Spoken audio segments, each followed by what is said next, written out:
Colorado Springs Police releasing a new body camera video tonight. The DA's office has ruled 2 Colorado Springs officers were justified in firing 13 rounds at a man who later died at the hospital. News 5's Laura Wilson joins us in studio with more on this footage that we're seeing. Laura. Well, I do want to put the warning out now that even though we have blurred parts of this video, it may still be considered too graphic for our younger audiences. Even though the DA ruled both officers were justified in using deadly force, there's always a concern in the aftermath of a shooting like this, what kind of mental recovery those officers will make.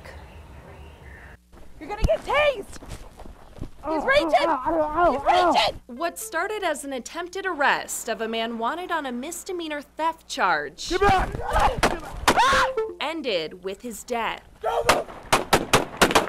The 4th Judicial District reports officers were in the process of arresting Christopher Willard behind a strip mall off of South Nevada Avenue and Brookside Street. While not shown on the released body cam footage, the report says Willard resisted arrest and then tried to reach for something in his waistband. Got something in his hand. The gun's over here. Authorities would later find a realistic-looking, semi-automatic styled BB gun on him. During the struggle, Officer Tracy Toth fell to the ground. The report says Willard spun around and pointed a gun at Officer Christopher Fernandez, who yelled at him to get back and then immediately opened fire. Shots fired, one down. Shortly after, Officer Fernandez says he saw Willard lift his head and raise the gun. Then both officers fired at Willard, totaling 13 rounds. Willard was later pronounced dead at the hospital. There were a lot of challenges in this video. It was at night where the body-worn camera is worn on the officer's uniform.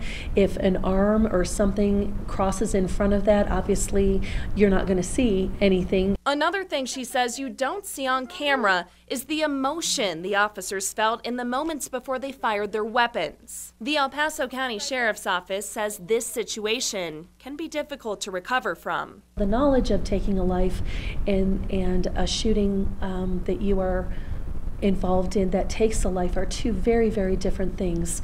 So they are put on that paid administrative leave and they are interviewed as any witness would be in any investigation, and they are also given that time off to make sure that they're physically okay and mentally okay.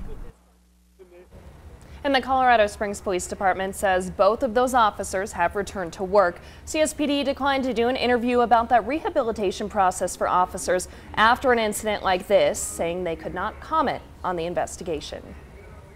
Laura, thank you.